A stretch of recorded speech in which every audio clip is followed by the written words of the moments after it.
Hi all, welcome back to my channel Chikku's world. ഞാൻ ഇന്നിവിടെ ഒരു കൂന്തൽ തോരൻ അഥവാ കണവ തോരൻ്റെ റെസിപ്പി ആയിട്ടാണ് വന്നിട്ടുള്ളത്.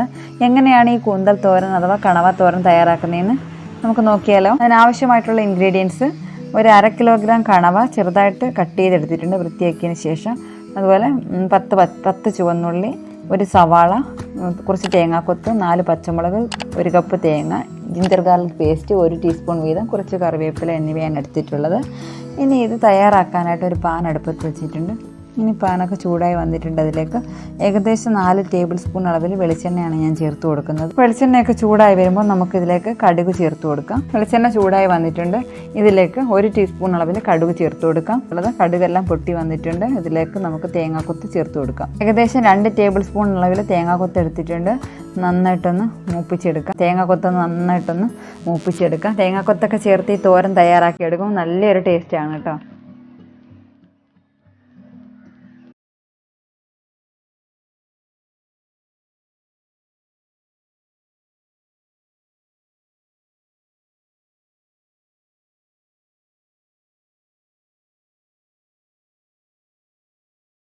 അപ്പം ഞാനിതിലേക്ക് ഓരോ ടീസ്പൂൺ വീതം ജിഞ്ചർ ഗാർലിക് പേസ്റ്റാണ് ചേർത്ത് കൊടുത്തിട്ടുള്ളത്. ഇനി ഇതിൻ്റെ പച്ചമണം മാറുന്നവരെ ഒന്ന് വഴറ്റി കൊടുക്കാം.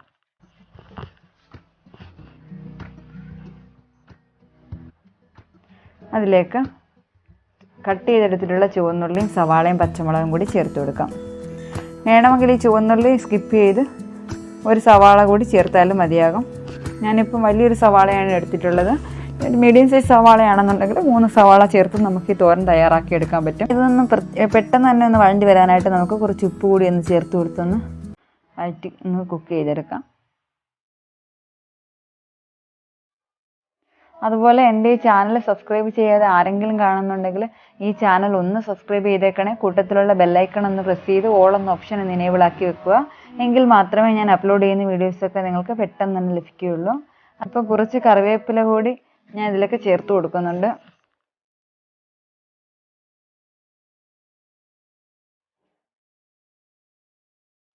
ഇനി നന്നായിട്ടൊന്ന് കുക്കായി വരുന്നവരെ ഒന്ന് വെയിറ്റ് ചെയ്യാം.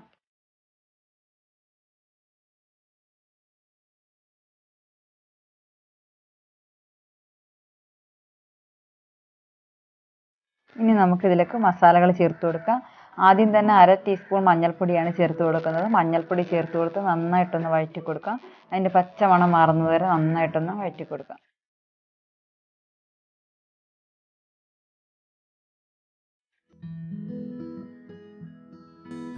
ഇനി ഇതിലേക്ക് മുളക് പൊടിയാണ് ചേർത്ത് കൊടുക്കുന്നത്. മുളക് പൊടിയും മല്ലിപ്പൊടിയും ഗരം മസാലയും പെപ്പർ പൗഡറുമാണ് ചേർത്ത് കൊടുക്കുന്നത്. ഇനി ഇതിലേക്ക് ഒരു 1.5 ടേബിൾ സ്പൂൺ അളവിൽ മുളക് പൊടി ചേർത്ത് കൊടുക്കുന്നുണ്ട്. മുളക് പൊടിയൊക്കെ ഓരോരുത്തരുടെ എരിവിനനുസരിച്ച് ചേർത്ത് കൊടുത്താൽ മതിയാകും. ഞാൻ പച്ചമുളകും ചേർത്ത് കൊടുത്തിട്ടുണ്ട്. ഇനി ഇതിലേക്ക് ഏകദേശം 1 ടേബിൾ സ്പൂൺ മല്ലിപ്പൊടിയാണ് ചേർത്ത് കൊടുക്കുന്നത്. ഗരം മസാല ഒരു 1/4 ടീസ്പൂണോളം ചേർത്ത് കൊടുക്കുന്നുണ്ട്. ഇനി അത് നന്നായിട്ടൊന്ന് അതിൻ്റെ പച്ചമണം മാറുന്നവരെ ഒന്ന് വഴറ്റി കൊടുക്കുക. അതിന് ശേഷം നമുക്ക് പെപ്പർ പൗഡർ ചേർത്ത് കൊടുക്കാം. ഞാനിവിടെ ഒരു 1/2 ടീസ്പൂണോളം പെപ്പർ പൗഡറാണ് ചേർത്ത് കൊടുക്കുന്നത്. നമുക്കൊരു 1/2 to 1 ടീസ്പൂൺ വരെ നമുക്ക് ചേർത്ത് കൊടുക്കാം. ഞാൻ പച്ചമണമൊക്കെ നന്നായിട്ട് മാറി വന്നിട്ടുണ്ട്. ഇനി ഇതിലേക്ക് നമുക്ക് വെള്ളമാണ് ചേർത്ത് കൊടുക്കാനുള്ളത്. നന്നായിട്ട് തിളപ്പിച്ച വെള്ളം തന്നെ ചേർത്ത് കൊടുക്കുക. അത് പ്രത്യേകം ശ്രദ്ധിക്കുക. ഏകദേശം ഞാനിവിടെ ഒരു കുറേശ്ശെ വെള്ളം ചേർത്ത് കൊടുക്കുന്നതെന്ന് വെച്ചാൽ നമ്മുടെ കണവയ്ക്ക് അധികം വേവില്ല. കണവ നമുക്ക് പെട്ടെന്ന് അധികം നേരം ഇട്ട് വേവിച്ചാൽ അത് റബ്ബർ പോലെ ആയിപ്പോകും. 8 മുതൽ ഒരു 10 മിനിറ്റ് സമയം തന്നെ ധാരാളം മതിയാവും ഈ കണവ വെന്ത് കിട്ടാനായിട്ട്. കണവ അഥവാ കൂന്തൽ. ഇപ്പം ഞാൻ തിളപ്പിച്ച വെള്ളം ഏകദേശം ഒരു 1.5 ഗ്ലാസ്സോളം വെള്ളം ഞാൻ ഇതിലേക്ക് ചേർത്ത് കൊടുത്തിട്ടുണ്ട്. കൂന്തൽ ചേർത്ത് കൊടുക്കാം. ചെറുതായിട്ട് കട്ട് ചെയ്തെടുത്തിട്ടുള്ള കൂന്തൽ അതിലേക്ക് ചേർത്ത് കൊടുത്ത് നന്നായിട്ടൊന്ന് മിക്സ് ചെയ്ത് കുറച്ച് ഉപ്പും കൂടി ചേർത്ത് നമുക്കൊരു 3 മിനിറ്റ്സ് ഒന്ന് കുക്ക് ചെയ്യാം. ഉപ്പ് ചേർത്ത് കൊടുത്തിട്ടുണ്ടെന്ന് കാണിക്കാൻ വിട്ടുപോയതാണ് കേട്ടോ. നമ്മുടെ ടേസ്റ്റിനനുസരിച്ച് ചേർത്ത് കൊടുക്കാം. ഇതൊരു 3 മിനിറ്റ് മതിയാകും. അത് കഴിഞ്ഞിട്ട് നമുക്ക് തേങ്ങ 1 കപ്പ് തേങ്ങ, അതായത് ഞാനിപ്പോൾ 1 മുറി തേങ്ങയാണ് എടുത്തിട്ടുള്ളത്. അത് ഏകദേശം 1 കപ്പ് തേങ്ങ തന്നെയുണ്ട്. ആ തേങ്ങ ചതച്ചത് കൂടി ഇതിലേക്ക് ആഡ് ചെയ്ത് കൊടുക്കാനുണ്ട്. അതുകൊണ്ടാണ് നമ്മൾ 3 മിനിറ്റ് നേരം കുക്ക് ചെയ്താൽ മതി എന്ന് പറയുന്നത്.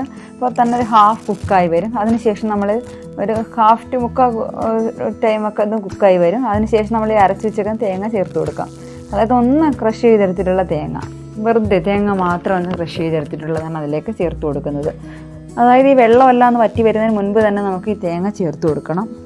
അതിന് ശേഷം നമുക്ക് മൂടി വെച്ചൊന്നും കുക്ക് ചെയ്യേണ്ട. നന്നായിട്ട് മിക്സ് ചെയ്ത് ഇളക്കി ഇളക്കി യോജിപ്പിച്ചൊന്ന് കുക്ക് ചെയ്തെടുത്താൽ മതിയാകും. ലോ ഫ്ലെയിമിലാണ് കേട്ടോ. മൊത്തത്തിലൊരു 8 മുതൽ 10 മിനിറ്റ് ടൈം മതിയാകും. ഇനി ഇതാ കുക്കായി വരുന്നവരെ ഒന്ന് വെയിറ്റ് ചെയ്യാം. നന്നായിട്ടൊന്ന് മിക്സ് ചെയ്ത് ലോ ഫ്ലെയിമിലിട്ടൊന്ന് കുക്ക് ചെയ്തെടുക്കാം. വേണമെങ്കിൽ മൂടി വെച്ച് കുക്ക് ചെയ്യാം, അതിൻ്റെ ആവശ്യമില്ല. ഇപ്പം നമ്മുടെ കണവ തോരൻ അഥവാ കൂന്തൽ തോരൻ ഇവിടെ റെഡിയായി വന്നിട്ടുണ്ട്.